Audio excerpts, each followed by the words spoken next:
Hi there, welcome to KA Designs. Today we'll be going over attachment for our Revanesse compatible control ring. This control ring is compatible with all syringes in the Radius collection of filler products.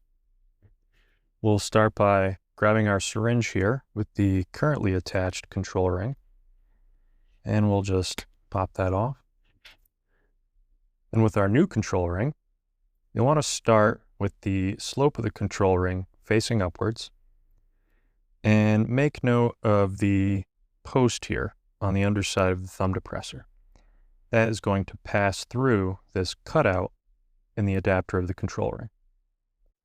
So with everything lined up, simply start it, click it on,